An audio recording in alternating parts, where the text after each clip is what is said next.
Mi hijo me llamó desesperadamente a las 2 de la mañana. Mi esposa está en el hospital, envía $15,000 ahora mismo, o ella va a sufrir toda la noche y quedarse con la cuenta entera. Mamá, por favor, tienes que hacerlo ya. Su voz sonaba ahogada, casi histérica. Yo apenas había abierto los ojos.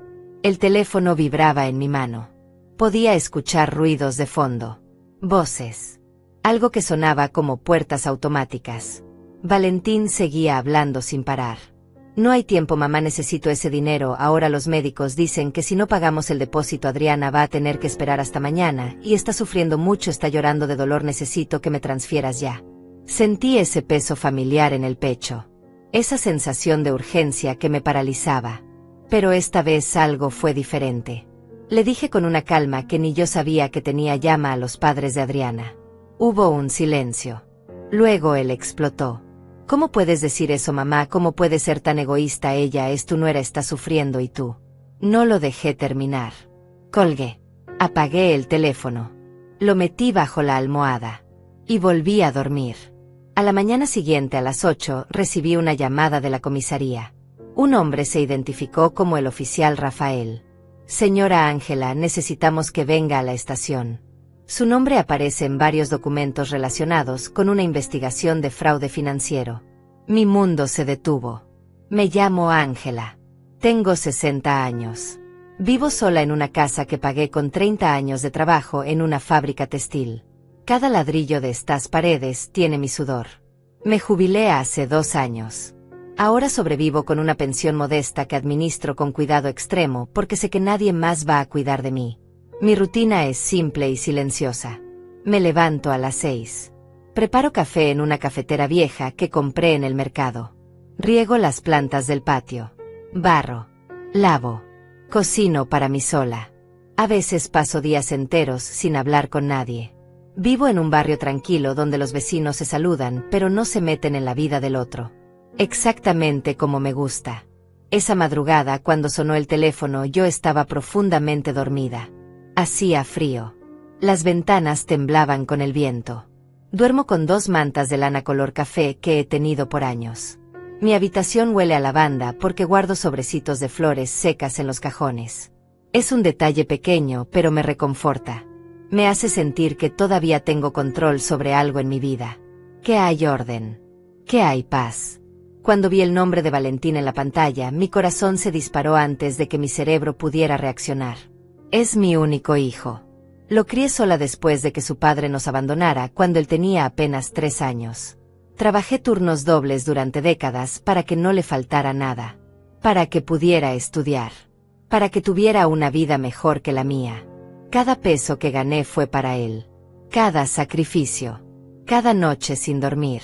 Cada comida que me salté para que su plato estuviera lleno. Lo hice todo sin quejarme porque eso es lo que hace una madre. O al menos eso era lo que yo creía. Atendí el teléfono con la voz ronca del sueño. Valentín no me saludó. No me preguntó si estaba bien. No me dio tiempo de procesar nada. Empezó a gritar de inmediato. Adriana está en el hospital, mamá, necesito $15,000 ahora, no tengo tiempo de explicar, solo envíamelos por favor. Yo me senté en la cama. Encendí la lámpara de la mesita de noche. La luz amarilla me lastimó los ojos. Valentín, ¿qué pasó? ¿Está bien, Adriana? ¿Qué tiene? Él se impacientó. No importa, mamá, no tengo tiempo para eso, necesito el dinero ahora. Los médicos dicen que si no pagamos el depósito ella va a quedarse esperando toda la noche sin atención y la cuenta va a ser gigantesca. Por favor, mamá, tienes que ayudarme. Algo en su tono me sonó extraño. Demasiado ensayado. Demasiado urgente sin ser específico. Le pregunté, ¿pero qué le pasó exactamente? Está grave, necesita cirugía. Mamá, por favor, no me hagas esto ahora, no tengo tiempo, solo confía en mí, necesito ese dinero ya. Confía en mí. Esas palabras me golpearon. ¿Cuántas veces había escuchado eso? ¿Cuántas veces había confiado sin preguntar? ¿Cuántas veces había enviado dinero sin recibir explicaciones? Sentí algo moverse dentro de mí. Algo que había estado dormido por mucho tiempo. Le dije, Valentín, pásame con Adriana, quiero hablar con ella. Hubo un silencio incómodo. No puedes, mamá, ella está con los médicos ahora mismo. Entonces pásame con los padres de ella, deben estar ahí con ella, ¿verdad? Otro silencio. Más largo. Más tenso. Mamá, ¿qué tiene que ver eso? Yo soy su esposo, yo soy quien necesita resolver esto. Exacto, le dije, tú eres su esposo. Entonces llama a los padres de ella. Seguro ellos pueden ayudar con el dinero. Ellos también son responsables de su hija. Valentín explotó. No puedo creer que me estés haciendo esto, mamá. Adriana está sufriendo, y tú estás aquí jugando a ser detective en lugar de ayudarme. Eres su suegra, tienes responsabilidad con ella también. ¿Cómo puede ser tan fría, tan egoísta? Su voz subía de volumen. Podía imaginarlo en algún lugar caminando de un lado a otro, gesticulando, tratando de manipularme con culpa como siempre había hecho. Pero esta vez no funcionó. Sentí una calma extraña, una claridad que nunca había tenido. Le dije con voz firme: Valentín, si es una emergencia real, los padres de Adriana deben estar en camino al hospital. Llámalos. Pídeles el dinero a ellos. Yo no voy a transferir nada a las 2 de la mañana sin saber exactamente qué está pasando. Colgué. El teléfono empezó a sonar de nuevo inmediatamente. Una vez. 2 veces. 3 veces. Lo apagué. Lo metí bajo la almohada. Me acosté de nuevo. Cerré los ojos. Esperaba sentir culpa. Esperaba sentir ese nudo en el estómago que siempre aparecía cuando le decía que no a Valentín. Pero no sentí nada de eso. Sentí alivio. Sentí paz. Y me quedé dormida. Desperté a las 7 de la mañana. La luz entraba por las cortinas delgadas de mi habitación. Afuera se escuchaban los pájaros.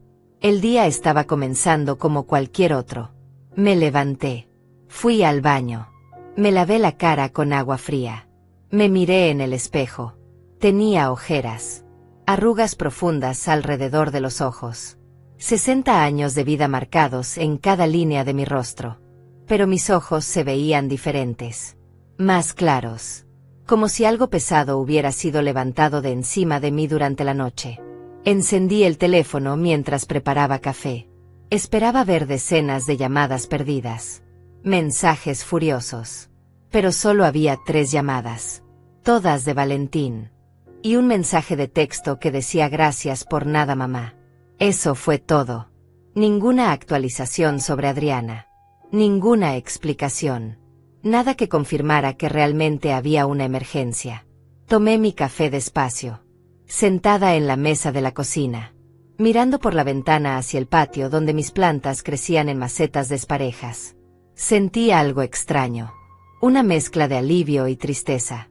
Alivio porque finalmente había dicho que no. Tristeza porque sabía lo que eso significaba. A las 8:10 sonó el teléfono. Número desconocido. Atendí. Buenos días, señora Ángela, habla el oficial Rafael de la comisaría del Distrito Norte.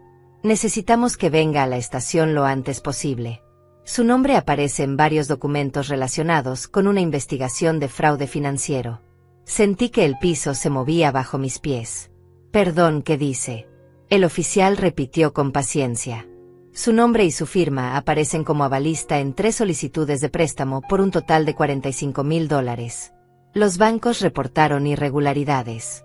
Necesitamos que venga para aclarar la situación. $45,000. Avalista. Fraude. Ninguna de esas palabras tenía sentido. Yo nunca había firmado como avalista de nadie. Nunca había solicitado préstamos más allá de la hipoteca de mi casa que terminé de pagar hace 5 años. Le dije al oficial que debía haber un error. Que alguien había usado mi nombre sin mi permiso. Él respondió con un tono que sonaba cansado, como si hubiera escuchado esa misma frase 1000 veces. Por eso necesitamos que venga, señora. Para verificar si las firmas son suyas o no. Traiga su identificación y cualquier documento bancario que tenga. Colgué. Me quedé sentada en la cocina. El café se había enfriado en mi taza. Traté de procesar lo que acababa de escuchar. $45,000. Mi pensión entera no llegaba ni a la mitad de eso en un año. Si realmente mi nombre estaba en esos documentos.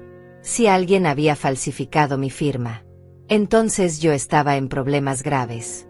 Podían quitarme mi casa. Mi única seguridad. Todo por lo que había trabajado durante 30 años. Y entonces recordé. Las veces que Valentín había venido a visitarme en los últimos 2 años. Las veces que había pedido usar mi computadora porque la suya estaba descompuesta. Las veces que me había pedido prestada mi identificación para no sé qué trámite de su trabajo. Yo nunca cuestioné nada. Nunca sospeché. Porque era mi hijo. Porque una madre confía. Me vestí con manos temblorosas. Pantalón negro. Blusa color crema. Zapatos cómodos. Tomé mi bolso. Saqué todos mis documentos de la gaveta donde los guardaba. Mi identificación. Mi comprobante de domicilio. Los últimos estados de cuenta de mi pensión. Todo estaba en orden. Yo no debía nada. No había firmado nada. Pero el miedo me apretaba el pecho de todas formas. La comisaría quedaba a 40 minutos en autobús. Me senté junto a la ventana. Miraba pasar las calles. La gente caminando hacia sus trabajos. Niños yendo a la escuela. Vida normal. Mientras yo iba camino a enfrentar algo que ni siquiera entendía completamente. En mi mente empezaban a aparecer recuerdos. Detalles que había ignorado. Señales que no había querido ver. Hace 2 años. Valentín me llamó diciendo que necesitaba $8,000 urgentemente. Que estaba remodelando la casa porque Adriana estaba embarazada y necesitaban un cuarto para el bebé. Que el contratista pedía el pago por adelantado. Yo le transferí el dinero completo. Usé mis ahorros. Nunca vi fotos de la remodelación. Nunca nació ningún bebé. Cuando pregunté meses después, Valentín me dijo que Adriana había perdido el embarazo. Que era muy doloroso hablar del tema. Yo nunca volví a preguntar por el dinero. Hace 1 año y medio. Me llamó de nuevo. Necesito $12,000, mamá, es una inversión increíble, un amigo mío tiene un negocio y necesita socios, voy a duplicar el dinero en 6 meses. Le dije que no tenía tanto. Él insistió. Me convenció. Le transferí el dinero en 3 partes. Nunca vi un contrato. Nunca conocí al supuesto amigo. Nunca recibí ni un peso de vuelta. Cuando pregunté meses después, me dijo que el negocio había quebrado. Que él también había perdido su inversión. Que lo sentía mucho. Yo tragué mi frustración y no dije nada más. Hace 8 meses. Me llamó llorando. Mamá, tuve un accidente, chocó el auto, necesito $5,000 para repararlo, si no lo arreglo rápido pierdo mi trabajo. Esta vez dudé. Le pregunté por qué no usaba su seguro. Me dijo que el seguro no cubría ese tipo de daños. Que por favor no lo dejara sin trabajo. Que Adriana dependía de él. Yo le di el dinero. Nunca vi fotos del accidente. Nunca vi el auto reparado. $25,000 en total. Toda mi vida de ahorros. Desaparecidos en promesas y urgencias que nunca se aclararon. Y yo nunca exigí explicaciones. Nunca pedí pruebas. Porque era mi hijo. Porque las madres ayudan. Porque eso es lo que hacen las familias. O al menos eso era lo que yo me había repetido durante años para justificar mi propia cobardía. El autobús se detuvo frente a la comisaría. Un edificio gris de 2 pisos. Ventanas con rejas. Una bandera desteñida ondeando en la entrada. Respiré hondo. Bajé. Caminé hacia la puerta de entrada.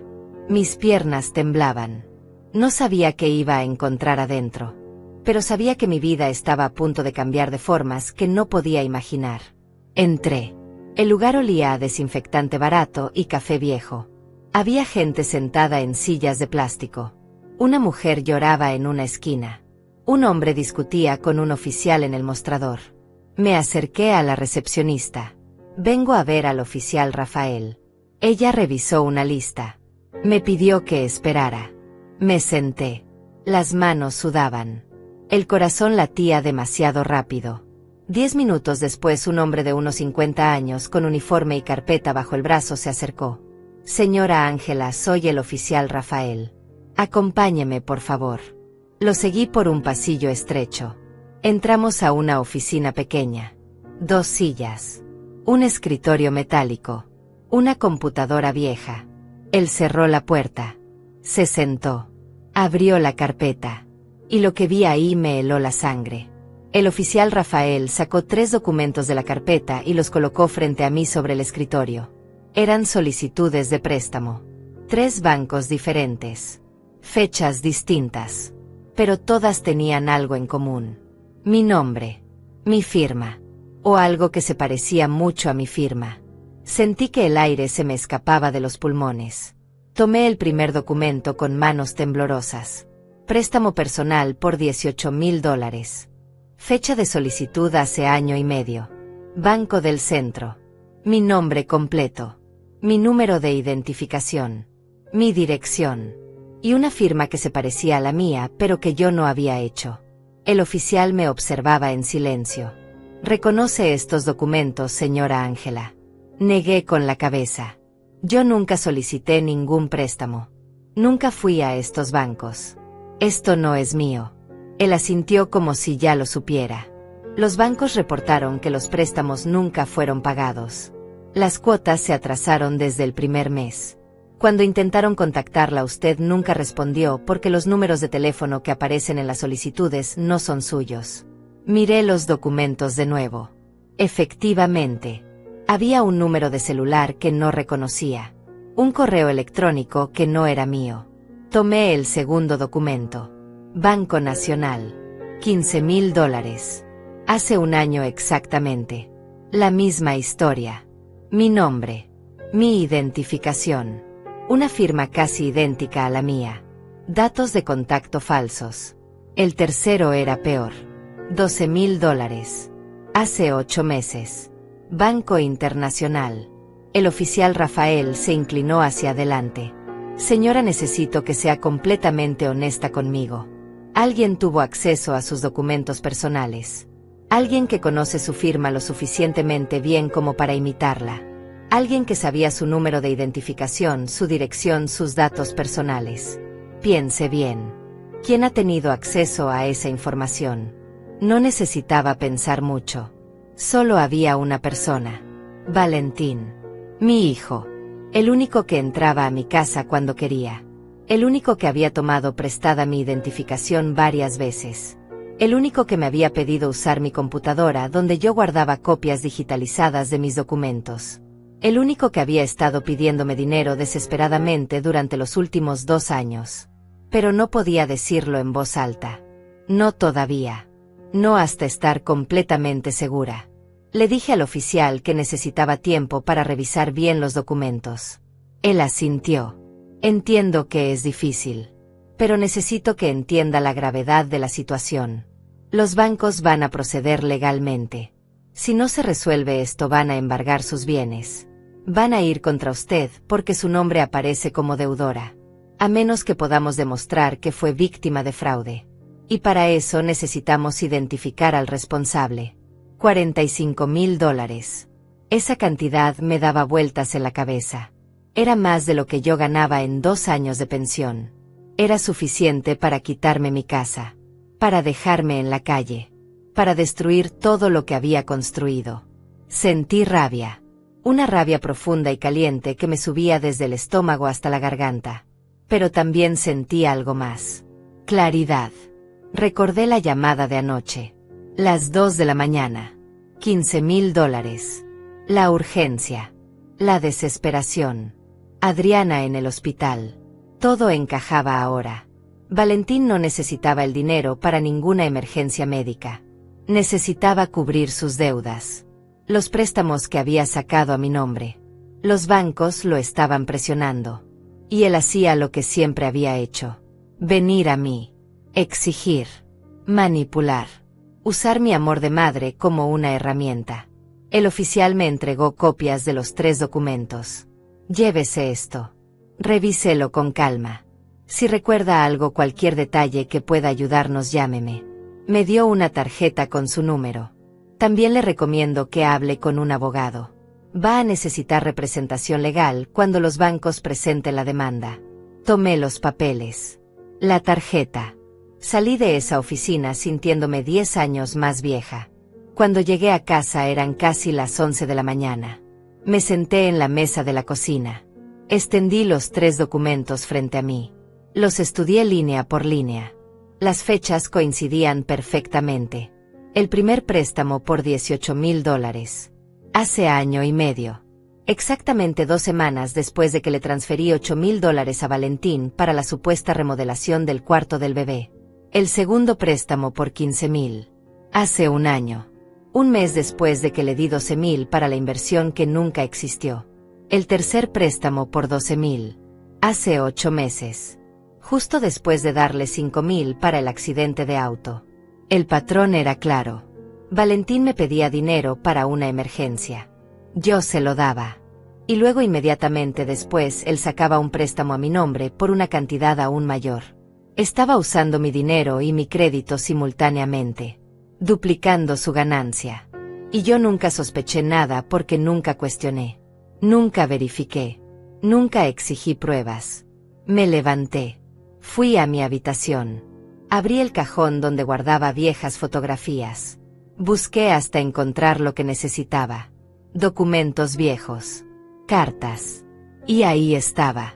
Una felicitación de cumpleaños que Valentín me había enviado hace 3 años. Con su firma. La comparé con las firmas en los documentos de préstamo. No eran idénticas. Pero se parecían demasiado. Él había practicado. Había estudiado mi firma lo suficiente como para imitarla de forma convincente. Sentí náuseas. Tuve que sentarme en la cama. Mi propio hijo. La persona que yo había criado. Alimentado. Educado. Protegido. Me había estado robando. No solo el dinero que le di voluntariamente, sino mi identidad. Mi crédito. Mi futuro. Y lo había hecho fríamente. Calculadamente. Durante años. Sonó el teléfono. Miré la pantalla. Valentín. Dejé que sonara. Una vez. 2 veces. 3 veces. Finalmente atendí. Su voz sonaba casual. Demasiado casual. Hola mamá, ¿cómo estás? Como si nada hubiera pasado. Como si no me hubiera llamado a las 2 de la mañana exigiéndome $15,000. Como si no me hubiera insultado cuando le dije que no. Le pregunté con voz fría cómo está Adriana. Hubo una pausa breve. Está bien, ya salió del hospital. Resultó que no era tan grave como pensaban. Ya está en casa descansando. Así de simple. Así de falso. Ni siquiera se esforzó en crear una historia convincente. Porque nunca había tenido que hacerlo. Yo siempre había creído todo sin cuestionar. Le dije, Valentín, necesito que vengas a mi casa. Tenemos que hablar. Él se puso a la defensiva inmediatamente. ¿De qué tenemos que hablar, mamá? Si es sobre lo de anoche, ya te dije que Adriana está bien, no necesito el dinero ya. No es sobre eso. Ven esta tarde. Es importante.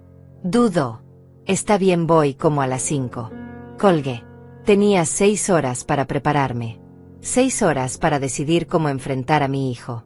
6 horas para aceptar que la persona que yo había amado incondicionalmente durante 60 años me había traicionado de la peor manera posible.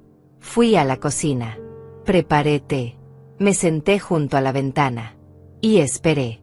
Mientras esperaba pensé en todas las veces que había justificado su comportamiento.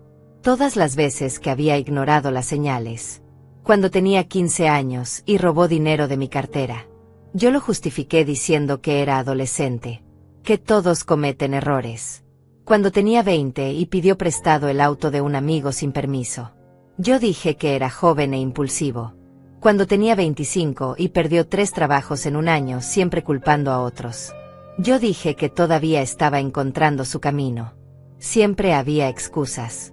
Siempre había razones. Y yo siempre las acepté porque era más fácil que enfrentar la verdad. Que mi hijo tenía un problema serio. Que mi hijo me veía como un recurso. Como una fuente inagotable de dinero y perdón. No como una madre. No como una persona. Solo como alguien que podía usar. A las 5 en punto escuché un auto estacionarse frente a mi casa. Miré por la ventana. Valentín bajó. Vestido con ropa cara. Zapatos que costaban más que mi renta mensual. Reloj brillante en la muñeca. Caminó hacia la puerta con esa confianza que siempre había tenido. Esa seguridad de que todo saldría bien. De que mamá siempre perdonaría. Abrí la puerta antes de que tocara. Pasa. Entró. Me dio un beso en la mejilla como siempre. Se sentó en el sofá. Entonces, ¿qué pasa, mamá? ¿Por qué tanta urgencia? Cerré la puerta. Me senté frente a él.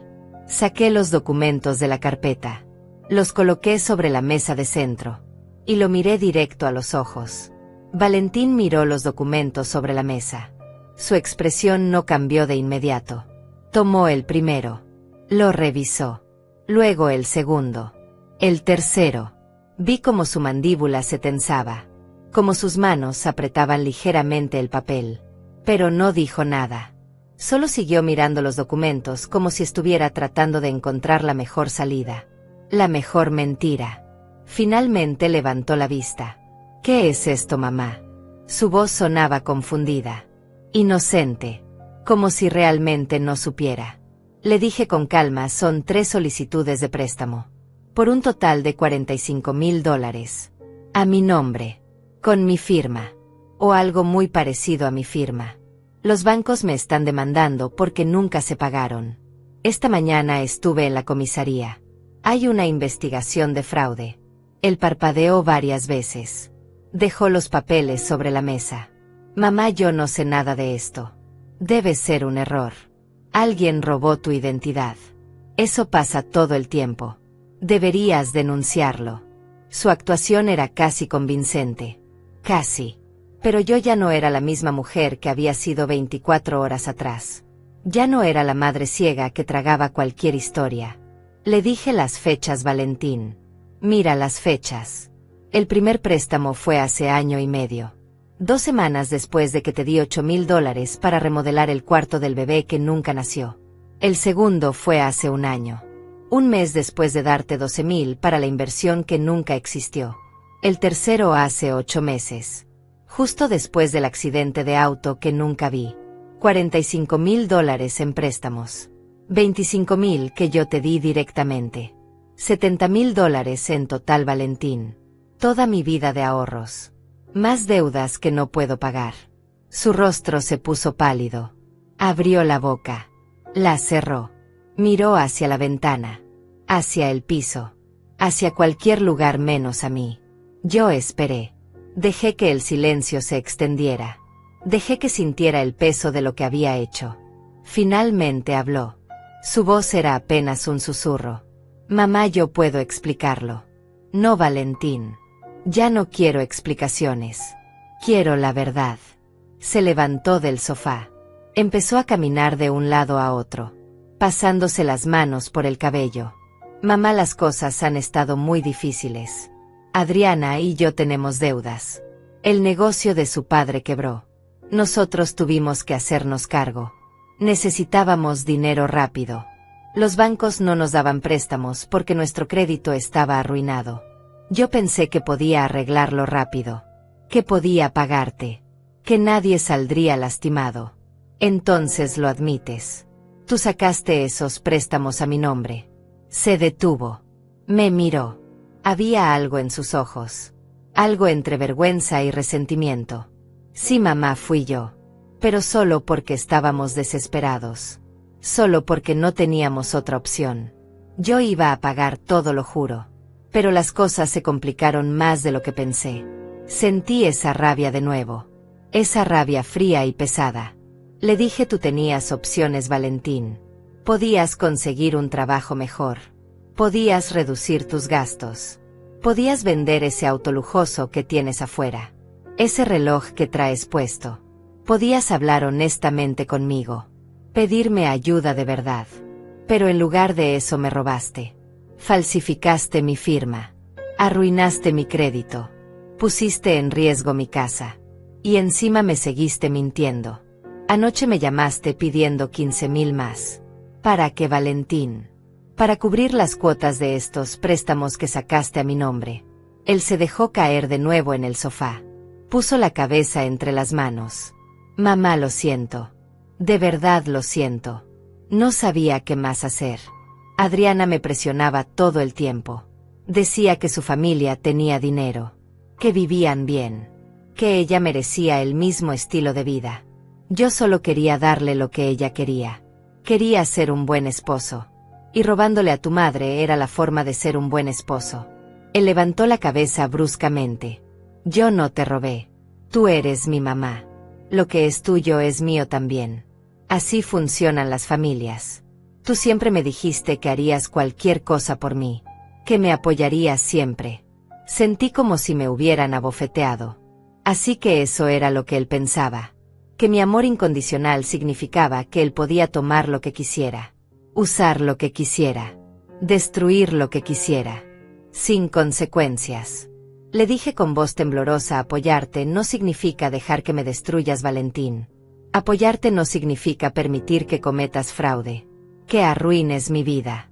Yo trabajé 30 años en una fábrica. 30 años levantándome a las 5 de la mañana, aguantando turnos dobles, sacrificando todo, para tener esta casa, para tener seguridad. Y tú lo tiraste todo a la basura porque tu esposa quiere vivir como rica. Él se puso de pie de nuevo. Su expresión cambió. La vergüenza desapareció. Apareció algo más oscuro. Ay, mamá, siempre tan dramática. No es para tanto. Los bancos pueden esperar. Tú no vas a perder nada. Yo voy a arreglar esto. Solo necesito más tiempo. Y necesito que dejes de comportarte como si fuera un criminal. Soy tu hijo. Cometí un error. Los hijos cometen errores y las madres perdonan. Así es. No, Valentín. Los hijos cometen errores cuando son niños. Tú tienes 35 años. Eres un adulto. Y esto no fue un error. Esto fue un plan. Un plan que ejecutaste durante 2 años. Mentira tras mentira. Robo tras robo. Él soltó una risa amarga. Está bien, mamá, ya entendí. Quieres hacerte la víctima. Quieres que me sienta culpable. Pues no va a funcionar. Tú tienes dinero guardado. Sé que tienes. Siempre has sido tacaña. Nunca quisiste gastar en nada. Viviendo en esta casa vieja. Con muebles viejos. Ropa vieja. Mientras yo tuve que arreglármela solo. Sus palabras me cortaban. Pero también me abrían los ojos. Este no era el niño que yo había criado. O tal vez sí lo era. Tal vez yo nunca había querido ver quién era realmente. Tal vez había estado tan ocupada amándolo que nunca le enseñé a ser responsable. A ser honesto. A tener empatía. Le dije: Valentín, vete de mi casa. Él me miró sorprendido. ¿Qué? Que te vayas. Ahora. Mamá, no seas ridícula. Tenemos que resolver esto. No hay nada que resolver. Tú cometiste fraude. Yo voy a reportarlo. Voy a decirle al oficial Rafael que fuiste tú.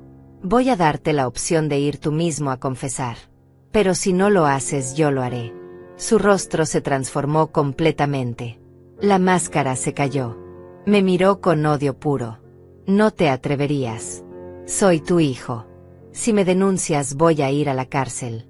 Mi vida se va a arruinar. Adriana me va a dejar. Todo se va a destruir. Y va a ser tu culpa. Tú vas a ser la madre que metió a su propio hijo a la cárcel. ¿Cómo vas a vivir con eso? Le sostuve la mirada. Voy a vivir mucho mejor que viviendo sabiendo que mi hijo me destruyó y yo no hice nada. Vete, Valentín. Se acercó a mí. Su voz bajó. Se volvió amenazante. Mamá, piénsalo bien. Si me denuncias, yo puedo decir muchas cosas también. Puedo decir que tú sabías de los préstamos. Que estábamos de acuerdo. Que tú me pediste que lo hiciera. ¿Quién crees que van a creer? ¿A mí o a una vieja que ya ni se acuerda de las cosas? Algo dentro de mí se quebró en ese momento. Pero no de tristeza. De liberación. Porque finalmente vi a mi hijo tal como era. Un manipulador. Un mentiroso. Alguien dispuesto a hundir a su propia madre con tal de salvarse. Le dije: sal de mi casa, Valentín. Si no lo haces, voy a llamar a la policía ahora mismo. Él dio un paso atrás. Me miró con desprecio. Eres una mala madre. Siempre lo fuiste. Por eso mi papá se fue. Porque eras insoportable. Fría. Egoísta. Y ahora me tratas así a mí. Tu único hijo. Caminó hacia la puerta. Antes de salir se volteó. Vas a arrepentirte de esto, mamá. Cuando estés sola. Cuando nadie venga a visitarte. Cuando te mueras sola en esta casa horrible. Vas a recordar este momento. Y te vas a arrepentir. Cerró la puerta con fuerza. Escuché el auto arrancar. las llantas rechinando al irse. Me quedé de pie en medio de la sala, temblando, llorando, pero también respirando como no había respirado en años. Me quedé parada en medio de la sala durante no sé cuánto tiempo. Las lágrimas corrían por mi rostro, pero no hacía ningún sonido. Solo temblaba. Las palabras de Valentín daban vueltas en mi cabeza. Mala madre. Fría. Egoísta. Vas a morir sola. Parte de mí quería creerle. Parte de mí quería correr detrás de él. Disculparme. Decirle que todo estaría bien. Que mamá lo arreglaría como siempre. Pero algo más fuerte me detuvo. Una voz interior que nunca antes había escuchado. Una voz que decía basta. Basta de sacrificarte. Basta de permitir que te destruyan. Basta de confundir amor con autodestrucción. Me sequé las lágrimas. Respiré profundo. Fui a la cocina. Preparé té con manos temblorosas. Me senté junto a la ventana. Y por primera vez en mi vida dejé que el dolor existiera sin tratar de arreglarlo inmediatamente. El teléfono sonó. Valentín. Rechacé la llamada. Volvió a sonar. Rechacé de nuevo. Empezaron a llegar mensajes. Mamá, lo siento, no quise decir eso. Mamá, contesta por favor. Mamá, no hagas esto. Mamá, piensa en la familia. Apagué el teléfono. El silencio que siguió fue aterrador y liberador al mismo tiempo. Esa noche no dormí. Me quedé sentada en la oscuridad de mi sala. Pensando. Recordando. Procesando 60 años de decisiones. 60 años de poner a otros primero. De tragarme mis necesidades. De creer que ser buena madre significaba desaparecer. Significaba no tener límites. No tener voz. Solo dar y dar hasta que no quedara nada. A las 6 de la mañana me levanté. Me bañé. Me vestí con cuidado. Pantalón gris. Blusa blanca. El cabello recogido. Me maquillé ligeramente. Quería verme fuerte. Porque iba a hacer algo que me aterraba. Iba a pedir ayuda. Salí de casa a las 8. Caminé 3 cuadras hasta la casa de Hortensia. Mi vecina desde hace 15 años. Una mujer de 62 años. Viuda. Trabajadora social jubilada. Siempre amable, pero también directa. Nos saludábamos. Tomábamos café juntas ocasionalmente. Pero nunca había compartido con ella nada verdaderamente personal. Nunca le había contado sobre Valentín. Sobre el dinero. Sobre nada. Toqué su puerta. Ella abrió en bata. Ángela, qué sorpresa. ¿Está todo bien? Le dije no, Hortensia. No está todo bien. Necesito hablar con alguien. Necesito ayuda. Ella no hizo preguntas. Solo abrió la puerta completamente. Pasa. Preparó café. Nos sentamos en su cocina que olía a pan recién hecho. Y yo hablé. Le conté todo. Los préstamos. Las mentiras. El fraude. La llamada de la comisaría. La confrontación con Valentín. Todo salió de mí como un río que había estado contenido por demasiado tiempo. Hortensia escuchó sin interrumpir. Sin juzgar. Solo asintiendo de vez en cuando. Cuando terminé me sentía vacía, pero también más liviana. Ella tomó mi mano. Ángela, escúchame bien. Lo que tu hijo hizo es un delito. No es un error. No es algo que se arregla con amor y paciencia. Es fraude. Y tú eres la víctima. No la villana. No la mala madre. La víctima. Necesitas protegerte. Necesitas actuar legalmente. Y necesitas hacerlo ya. Le dije, tengo miedo, Hortensia. Miedo de que tenga razón. De que me quede sola. De que nadie me visite cuando sea vieja. De morir sin familia. Ella apretó mi mano. Ángela ya está sola. Tu hijo no te visita porque te ame. Te visita porque necesita algo. Eso no es familia. Eso es explotación. Y estar sola con dignidad es mejor que estar acompañada por alguien que te destruye. Sus palabras me golpearon, pero también me dieron claridad. Tenía razón. Yo ya estaba sola. Solo que había estado fingiendo que no. Hortensia se levantó. Trajo una libreta y un bolígrafo. Vamos a hacer una lista. Necesitas un abogado. Necesitas ir a los 3 bancos. Necesitas presentar denuncia formal. Y necesitas documentar todo. Cada mentira. Cada préstamo. Cada transferencia que le hiciste. Todo. Pasamos las siguientes 3 horas organizando mi caso. Hortensia llamó a un abogado que conocía. Un hombre llamado Rubén. Especializado en fraude financiero. Conseguimos una cita para esa misma tarde. Luego hicimos una lista de todos los documentos que yo necesitaba reunir. Estados de cuenta. Transferencias. Mensajes de texto. Correos. Todo. A las 12 volví a mi casa. Encendí el teléfono. Tenía 47 llamadas perdidas. 30 de Valentín. 12 de un número desconocido. 5 de Adriana. Los mensajes eran peores. Valentín había pasado de disculparse a amenazar. Si me denuncias te juro que me voy del país y nunca más me vuelves a ver. Adriana me escribió diciendo cómo puedes hacerle esto a tu propio hijo, no tienes corazón. El número desconocido dejó un mensaje de voz. Era un abogado. Representando a Valentín. Diciendo que si yo presentaba cargos ellos contrademandarían por difamación. Ignoré todo. Me senté frente a mi computadora. Abrí mi correo. Empecé a buscar. Encontré todas las confirmaciones de transferencia que le había hecho a Valentín durante los últimos 5 años. No solo los 25.000 de los últimos 2 años, sino más. Pequeñas cantidades. 500 aquí. 1000 allá. Emergencias médicas. Reparaciones del auto.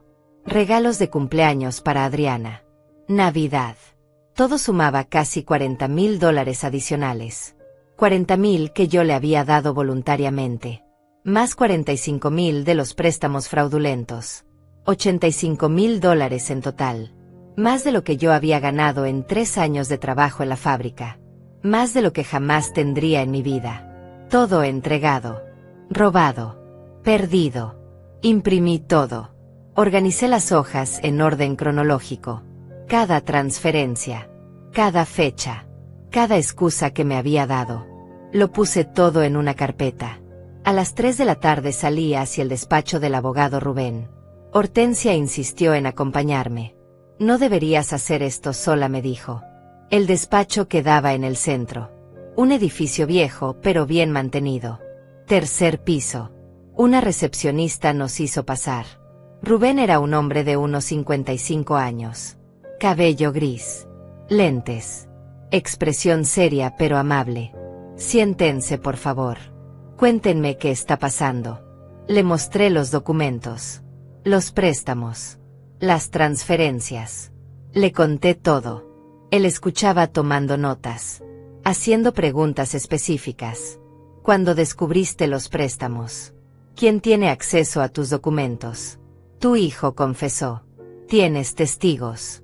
¿Tienes grabaciones? Respondí todo lo mejor que pude. Cuando terminé, él se reclinó en su silla. Señora Ángela, tiene un caso sólido.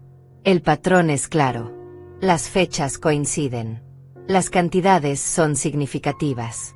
Y tiene la confesión verbal de su hijo, aunque no esté grabada. Lo que necesitamos hacer es lo siguiente. Primero, presentar una denuncia formal ante la Fiscalía por fraude y falsificación de documentos. Segundo, notificar a los 3 bancos que usted es víctima de robo de identidad. Tercero, solicitar que se congelen todas las cuentas y movimientos a su nombre hasta que se resuelva el caso. Le pregunté: ¿y mi hijo qué va a pasar con él?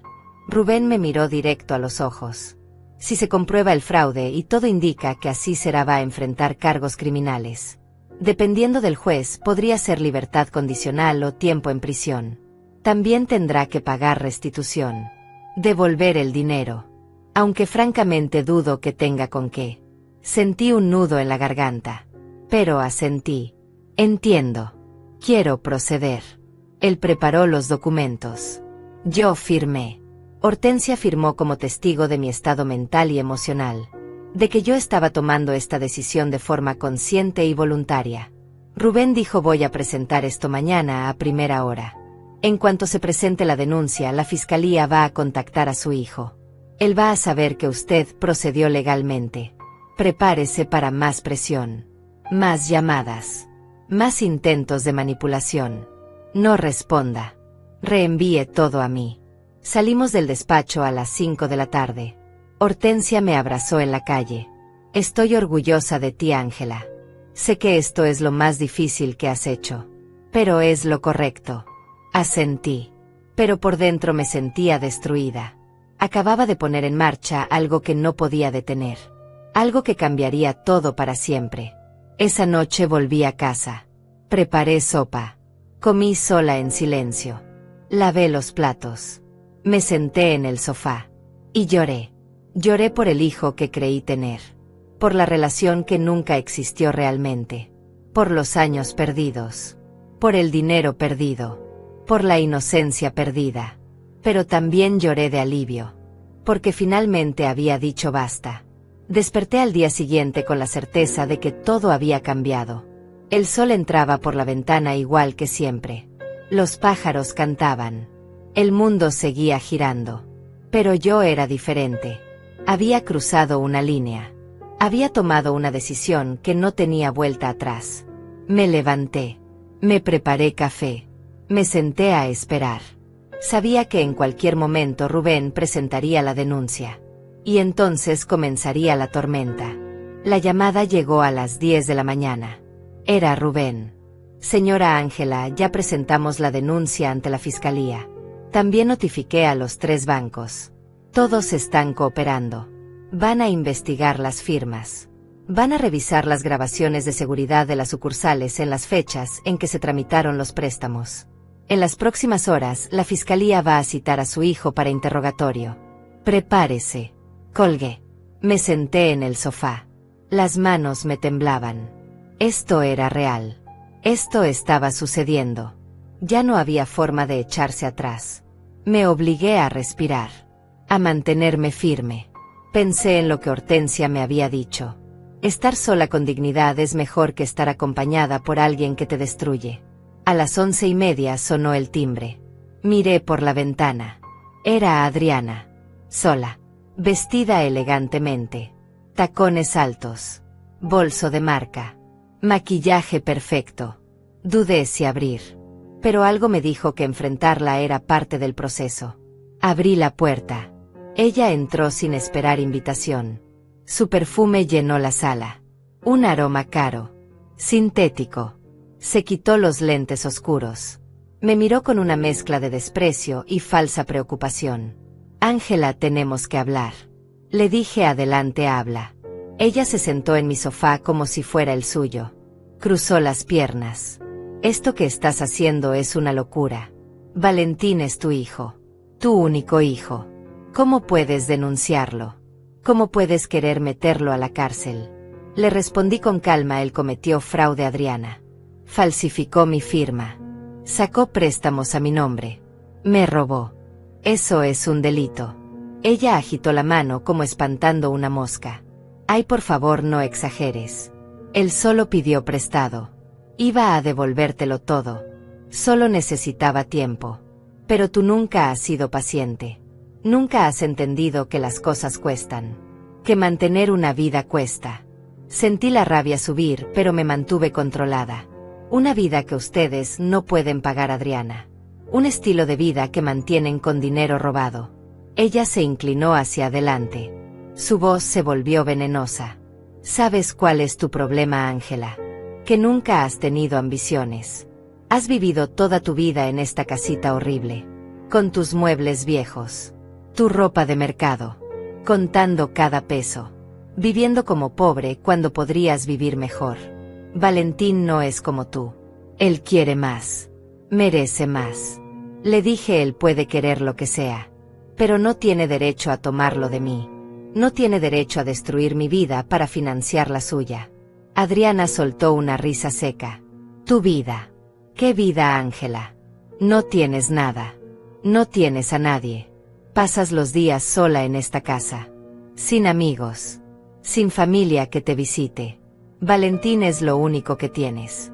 Y lo estás echando a perder por orgullo. Por terquedad. Sus palabras buscaban herirme. Y lo lograban. Pero también me mostraban algo. Me mostraban quién era realmente. ¿Quién había estado influyendo en Valentín todos estos años? Le dije a Adriana, tú sabías de los préstamos.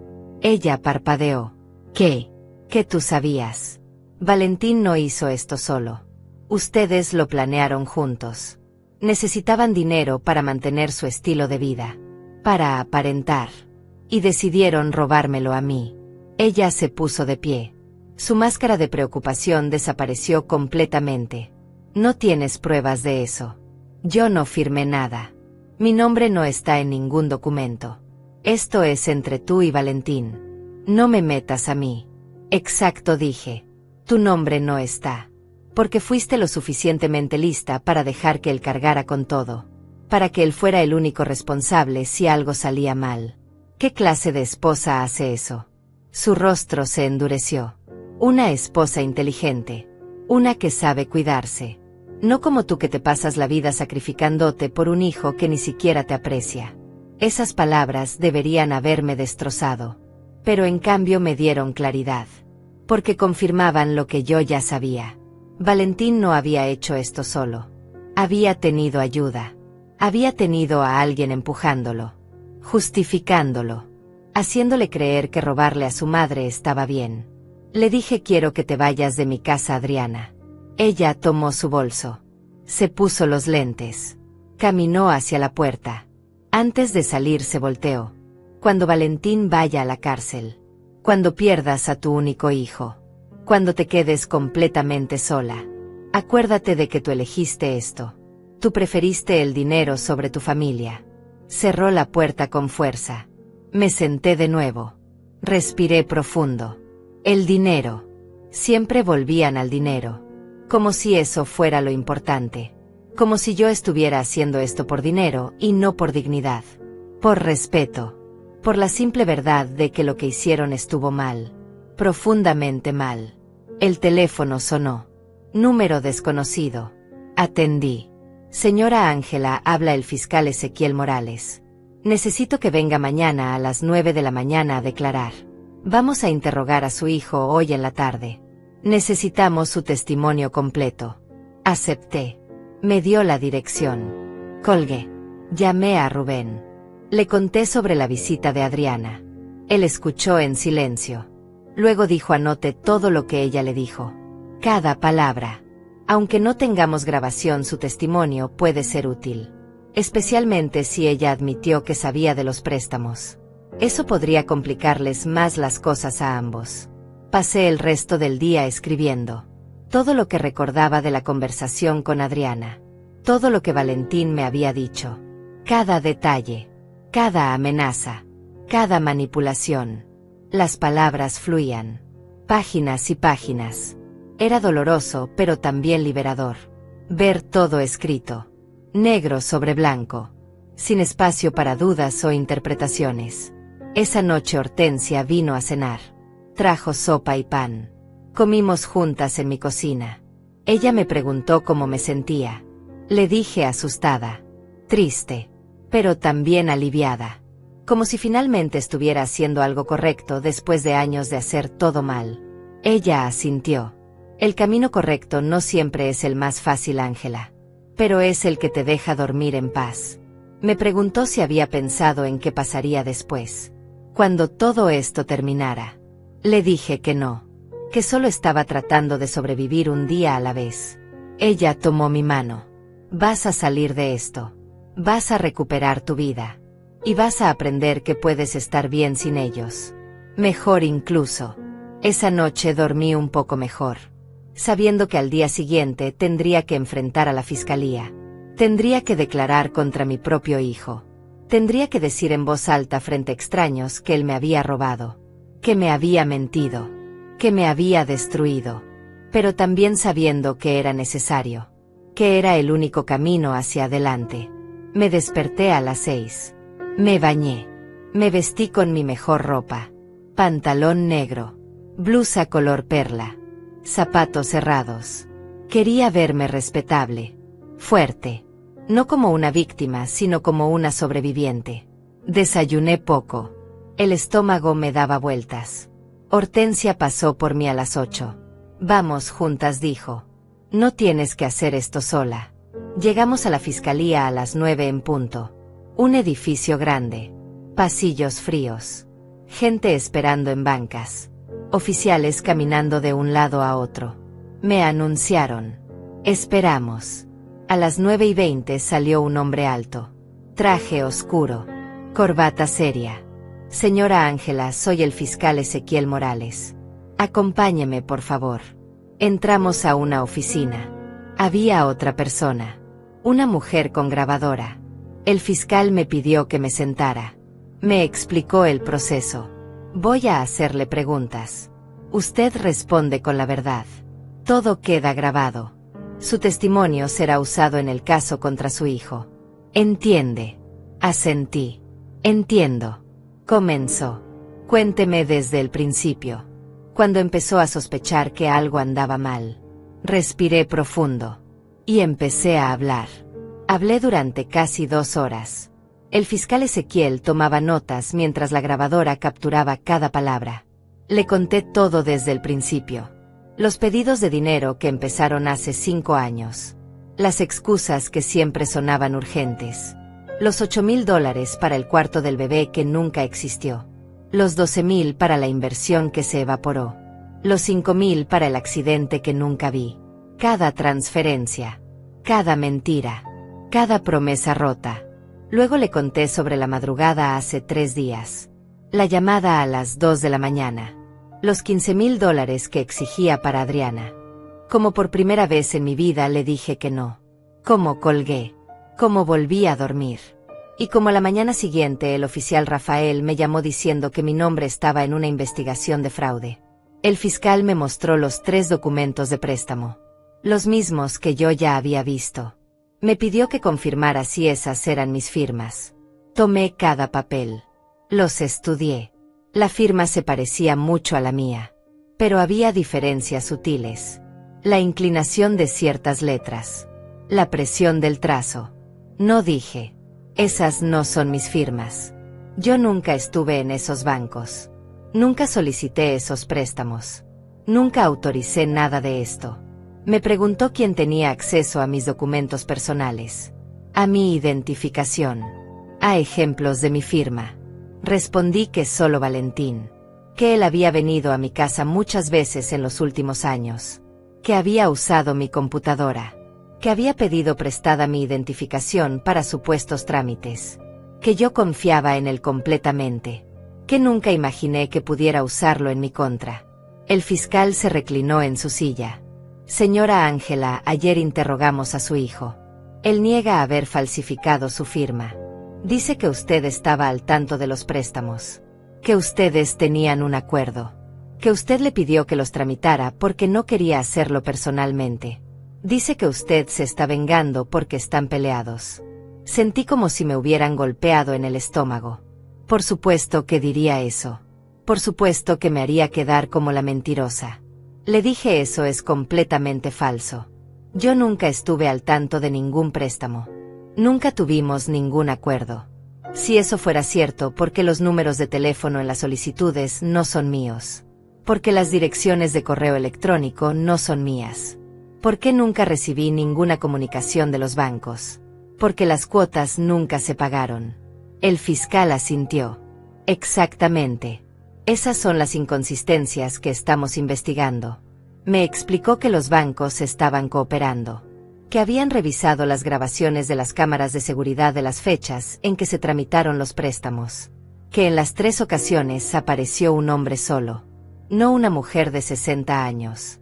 Que ese hombre coincidía con la descripción de Valentín.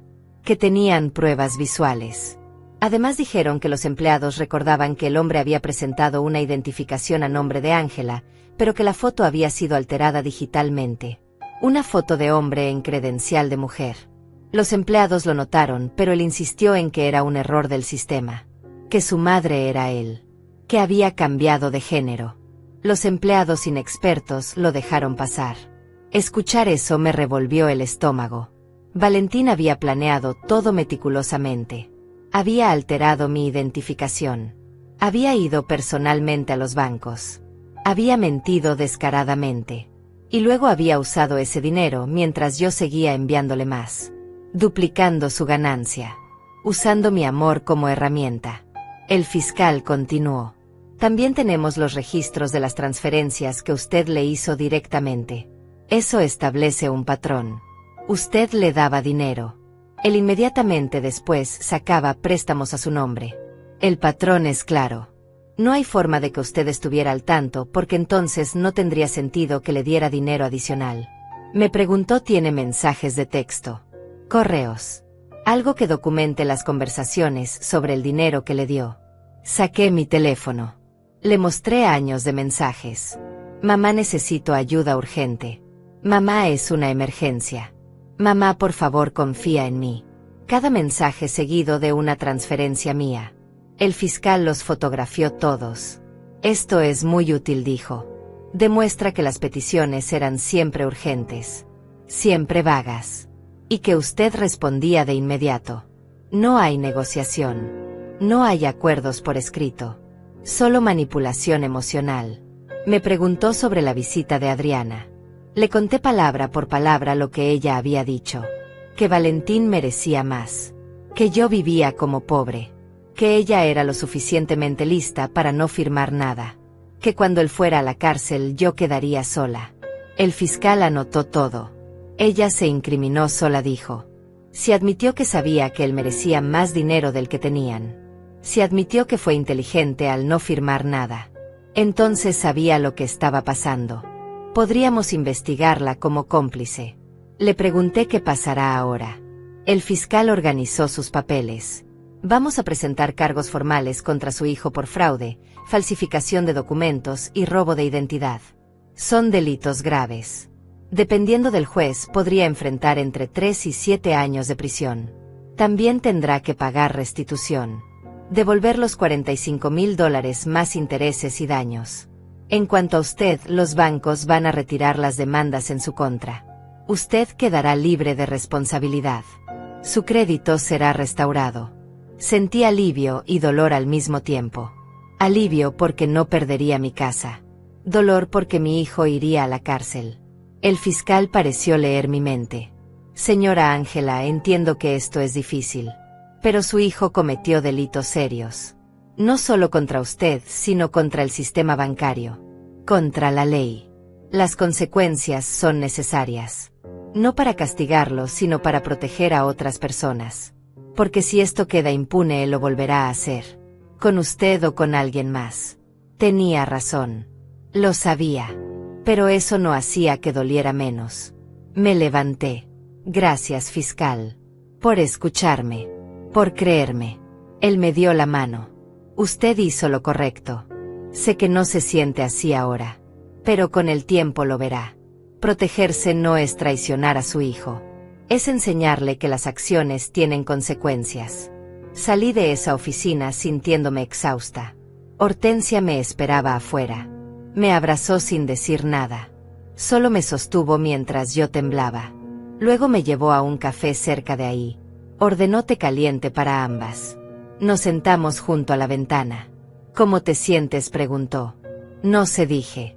Siento que hice lo correcto. Pero también siento que mi vida se acabó. Que perdí a mi único hijo. Que de ahora en adelante estaré completamente sola. Hortensia negó con la cabeza. No, Ángela. Tu vida no se acabó. Apenas está comenzando. Porque por primera vez en 60 años te pusiste a ti primero. Te defendiste. Te respetaste. Eso no es un final. Es un comienzo. Pasamos la siguiente hora en silencio. Tomando té. Mirando a la gente pasar. Vida normal. Gente con problemas normales. Yo me sentía como si estuviera en otro planeta. Como si hubiera cruzado a una dimensión donde las madres denuncian a sus hijos. Donde el amor tiene límites. Donde decir no es posible. Regresé a casa al mediodía. Encontré un sobre debajo de mi puerta. Lo abrí. Era una carta. De Valentín. Escrita a mano. Letra apurada. Decía: mamá, por favor, retira la denuncia. Te prometo que voy a devolver todo el dinero. Voy a conseguir un trabajo mejor. Voy a cambiar. Pero si sigues adelante con esto, mi vida se va a arruinar. Voy a ir a la cárcel. Voy a perder todo. Adriana me va a dejar. No voy a poder conseguir trabajo nunca más. Todo por un error. Por favor, mamá, tú me enseñaste a perdonar. Tú me enseñaste que la familia se perdona. Demuéstrame que eso era verdad. Leí la carta 3 veces. Busqué una disculpa real. Un reconocimiento de lo que había hecho. Una muestra de empatía hacia mí. No había nada. Solo súplicas. Solo promesas vacías. Solo manipulación. Llamándolo un error cuando había sido un plan de 2 años. Usando mis propias enseñanzas en mi contra.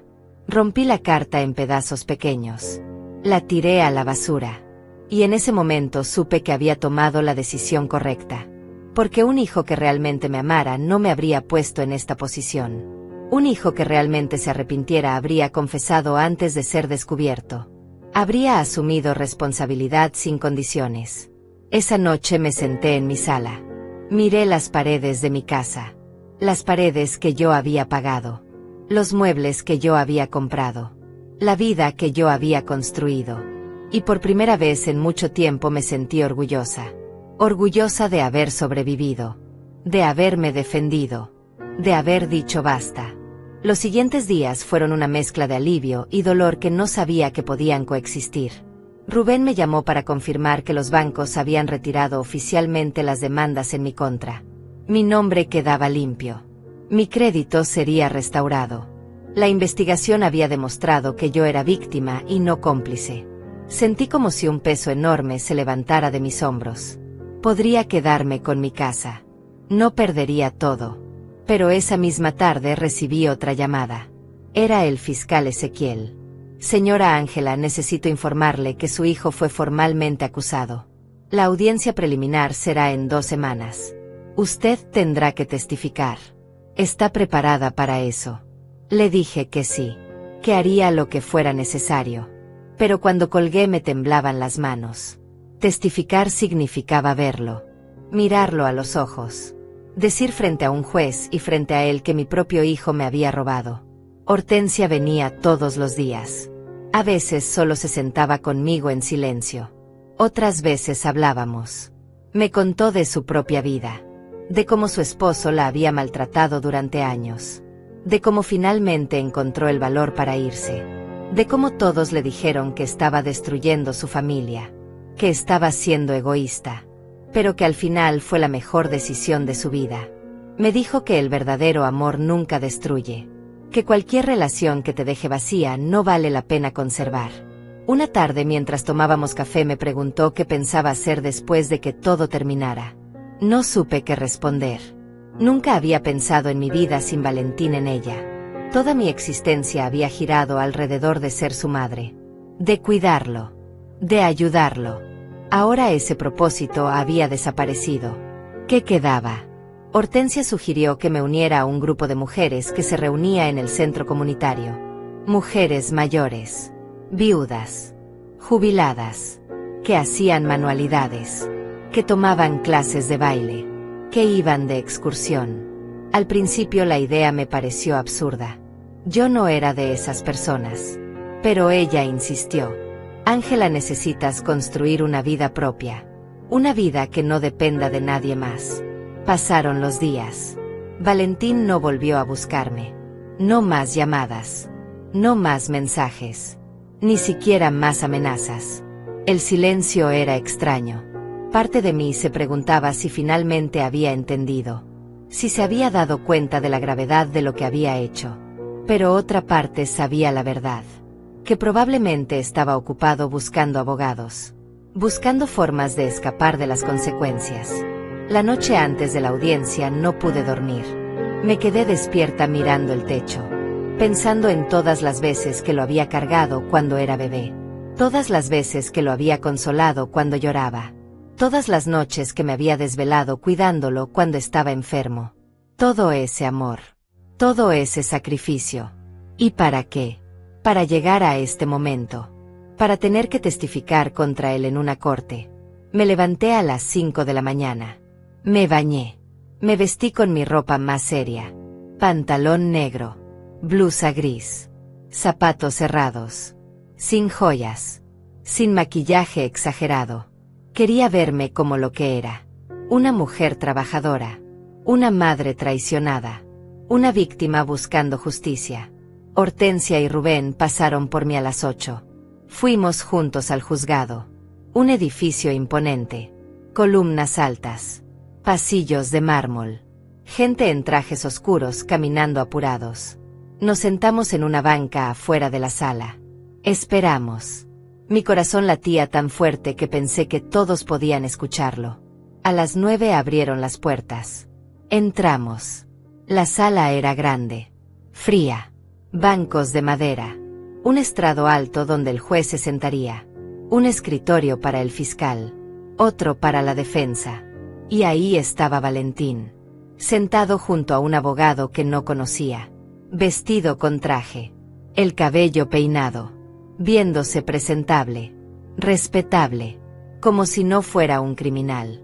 Nuestras miradas se cruzaron. Esperaba ver arrepentimiento. Vergüenza. Algo humano. Pero solo vi frialdad. Resentimiento. Como si yo fuera la culpable. Como si yo le hubiera hecho algo terrible a él. Desvié la mirada. No podía sostenerla. Me dolía demasiado. El juez entró. Todos nos pusimos de pie. Era un hombre mayor. 60 y tantos años. Expresión seria. Se sentó. Nos indicó que hiciéramos lo mismo. Comenzó la audiencia. El fiscal presentó los cargos. Fraude. Falsificación de documentos. Robo de identidad. Explicó el caso. Los 3 préstamos. Las firmas falsificadas. El patrón de manipulación. El abogado de Valentín pidió la palabra. Argumentó que todo era un malentendido. Que su cliente y su madre tenían un acuerdo verbal. Que ella estaba al tanto de los préstamos. Que esto era una disputa familiar que no debería estar en corte. Que la señora Ángela estaba confundida. Que por su edad no recordaba bien las cosas. Sentí la rabia subir. Confundida. Por mi edad. Como si fuera una anciana senil. Como si no supiera lo que estaba diciendo.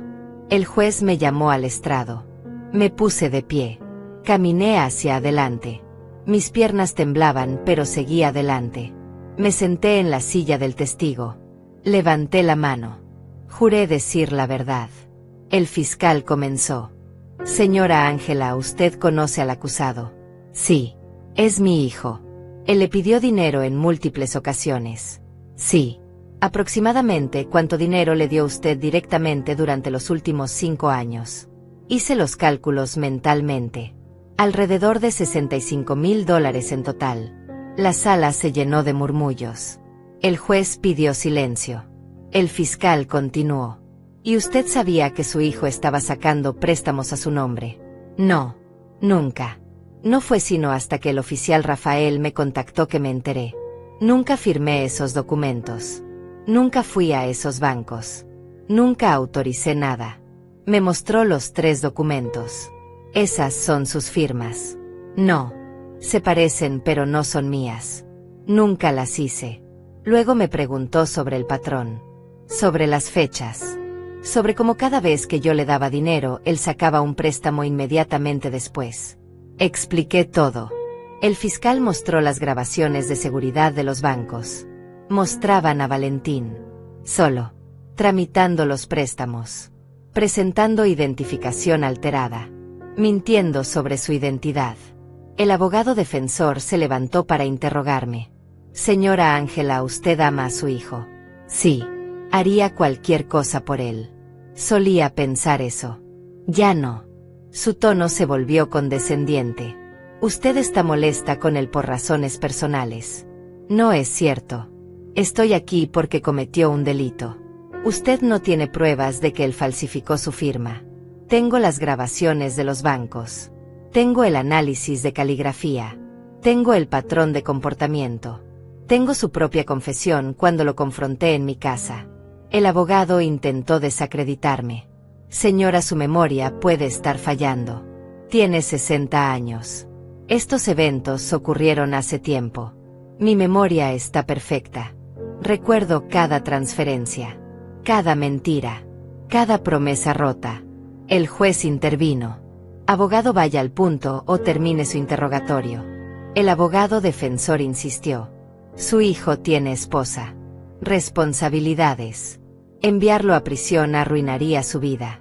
Falsificar documentos y robar $45,000 ya arruinó su vida.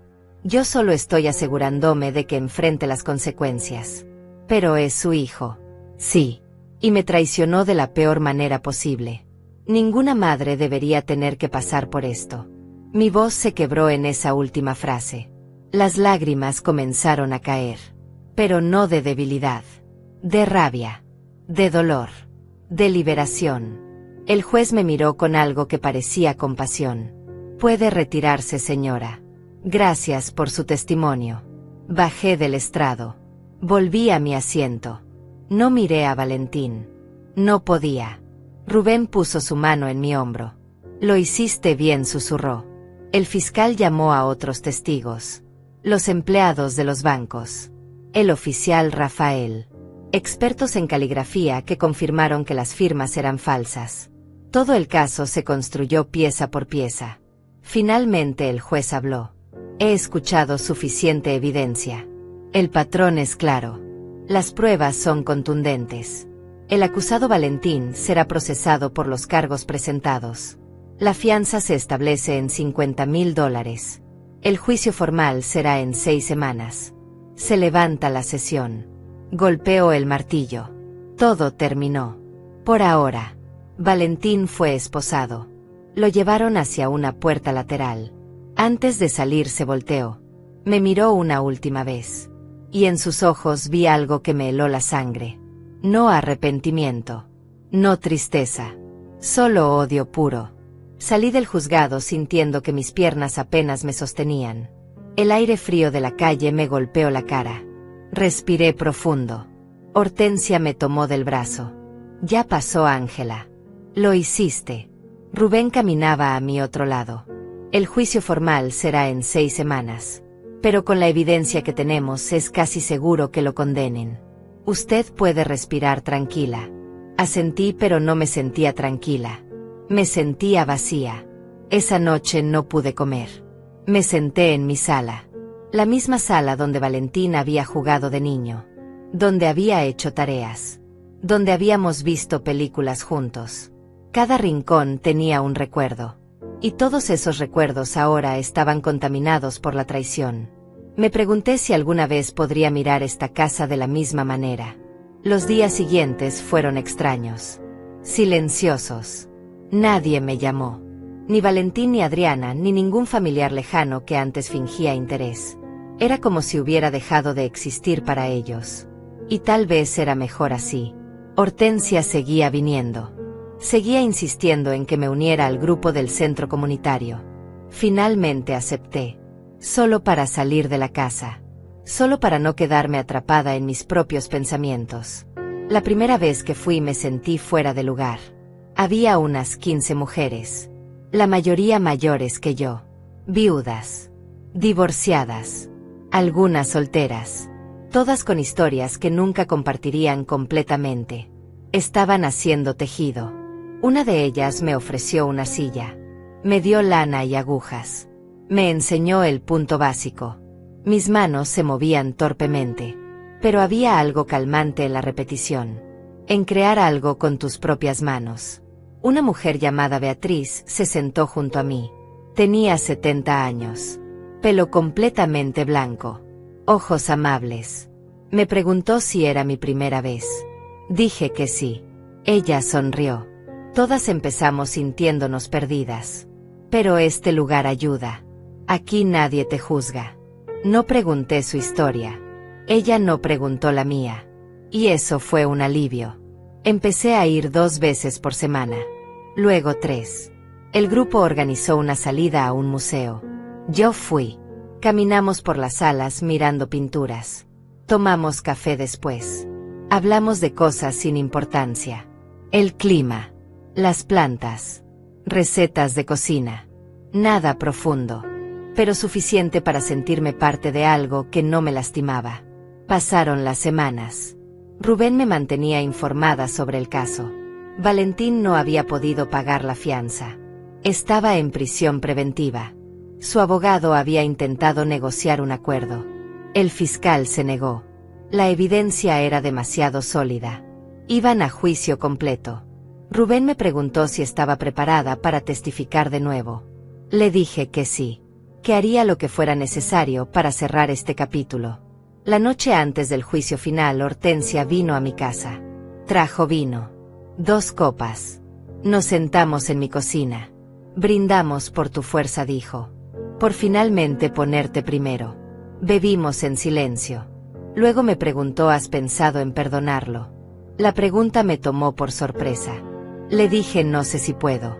No sé si debo. Perdonar no significa olvidar, Hortensia. No significa permitir que vuelva a lastimarme. Ella asintió. Tienes razón. Perdón no es reconciliación. Puedes perdonarlo por tu propia paz. Pero eso no significa que tengas que tenerlo en tu vida. No significa que tengas que confiar de nuevo. Significa solo soltar el odio que te envenena. Pensé en eso toda la noche. En si podría algún día perdonar. En si quería. En si era necesario. No encontré respuesta. Solo sabía que por ahora necesitaba justicia. Necesitaba que enfrentara las consecuencias. El perdón, si llegaba, vendría después. Mucho después. El día del juicio llegué temprano. Esta vez me sentía más preparada. Más firme. Sabía lo que iba a pasar. Sabía lo que tenía que decir. La sala se llenó. Valentín entró con su abogado. Se veía demacrado. Más delgado. Ojeras profundas. El tiempo en prisión lo había cambiado físicamente. Pero cuando nuestras miradas se cruzaron, vi la misma frialdad de antes. El juicio duró 2 días. Testimonios. Evidencias. Argumentos. El fiscal presentó todo meticulosamente. Los documentos. Las grabaciones. Mi testimonio. El análisis de caligrafía. El patrón de comportamiento. Era abrumador. Incuestionable. El abogado defensor intentó crear dudas. Pero no pudo. La verdad era demasiado clara. El jurado deliberó durante 4 horas. Cuando regresaron, la tensión en la sala era insoportable. El juez preguntó: ¿han llegado a un veredicto? El portavoz del jurado se puso de pie. Sí, su señoría. En el cargo de fraude lo encontramos culpable. En el cargo de falsificación de documentos, culpable. En el cargo de robo de identidad, culpable. Escuché las palabras, pero no las procesé completamente. Culpable. Mi hijo era oficialmente un criminal. El juez programó la sentencia para la semana siguiente. Valentín fue llevado de vuelta a prisión. No me miró al salir. Ni siquiera volteó. La semana de la sentencia llegó. El juez habló durante varios minutos sobre la gravedad de los delitos. Sobre cómo el abuso de confianza familiar era particularmente atroz. Sobre cómo las víctimas de este tipo de crímenes sufren no solo pérdida económica, sino emocional. Miró a Valentín. ¿Tiene algo que decir antes de que pronuncie la sentencia? Valentín se puso de pie. Esperaba que se disculpara, que mostrara remordimiento. Pero dijo: solo entiendo que cometí errores. Espero poder enmendarlos algún día. Errores. Después de todo, todavía no podía llamarlo por lo que era. Robo. Traición. Fraude. El juez lo sentenció a 5 años de prisión. 3 con posibilidad de libertad condicional si mostraba buena conducta. También ordenó restitución completa. $45,000 más intereses. Valentín tendría que pagarme todo de vuelta. Aunque yo sabía que probablemente nunca vería ese dinero. No importaba. No se trataba del dinero. Nunca se trató del dinero. Salí del juzgado por última vez. Hortensia me esperaba afuera. Me abrazó. Ya terminó, dijo. Puedes empezar a vivir. Asentí. Pero no sabía qué significaba eso. Vivir. Después de todo esto. Las semanas se convirtieron en meses. Empecé a ir más seguido al centro comunitario. Me uní a una clase de pintura. Descubrí que me gustaba mezclar colores. Crear algo desde cero. Algo que nadie podía quitarme. Beatriz se convirtió en una verdadera amiga. Íbamos juntas al mercado. Tomábamos café. Hablábamos de nuestras vidas sin dramatismo. Solo dos mujeres compartiendo tiempo. Un día mientras pintaba me di cuenta de algo. No pensaba en Valentín constantemente. Pasaban horas sin que su nombre cruzara mi mente. Y cuando lo hacía no sentía ese dolor agudo. Solo una tristeza suave. Manejable. Estaba sanando. Lentamente. Pero sanando. Hortensia tenía razón. Estar sola no era lo peor que podía pasar. Lo peor era estar acompañada por alguien que te destruía. Ahora mi casa era solo mía. Mi tiempo era solo mío. Mi dinero era solo mío. Y por primera vez en 60 años eso no me asustaba. Me liberaba. Una tarde recibí una carta. De la prisión. De Valentín. La sostuve durante varios minutos sin abrirla. Finalmente lo hice. Decía: mamá, he tenido mucho tiempo para pensar. Entiendo que te lastimé. No espero que me perdones. Solo quiero que sepas que lamento todo. Lamento no haber sido el hijo que merecías. Lamento haberte usado. Lamento todo. Leí la carta varias veces. Buscando sinceridad. Buscando algo real. No supe si creerle. Tal vez era manipulación. Tal vez era arrepentimiento genuino. Probablemente nunca lo sabría. Guardé la carta en un cajón. No la rompí. Pero tampoco la contesté. Todavía no estaba lista. Tal vez nunca lo estaría. Los meses siguieron pasando. Mi vida se llenó de pequeñas cosas. Clases de pintura. Café con amigas. Cuidar mis plantas. Leer libros. Ver atardeceres desde mi ventana. Cosas simples que antes no valoraba porque estaba demasiado ocupada preocupándome por Valentín. Un año después del juicio me senté en mi sala. Miré alrededor. La casa ya no se sentía contaminada por recuerdos dolorosos. Se sentía como mía. Como un refugio. Como el resultado de 30 años de trabajo honesto. Nadie me lo había regalado. Nadie podía quitármelo. Era mío. Pensé en todo lo que había perdido. Un hijo. Una relación familiar. Dinero. Pero también pensé en lo que había ganado. Dignidad. Paz. Respeto propio. La capacidad de dormir tranquila sabiendo que nadie estaba usando mi amor como arma. Recordé las palabras que Hortensia me había dicho meses atrás. Proteger tu dignidad no es abandonar a un hijo. Es enseñarle que el amor tiene límites. Finalmente entendía lo que significaba. El amor sin límites no es amor. Es autodestrucción. Y yo había pasado demasiados años destruyéndome. Tomé mi cuaderno. El que había empezado a usar para escribir.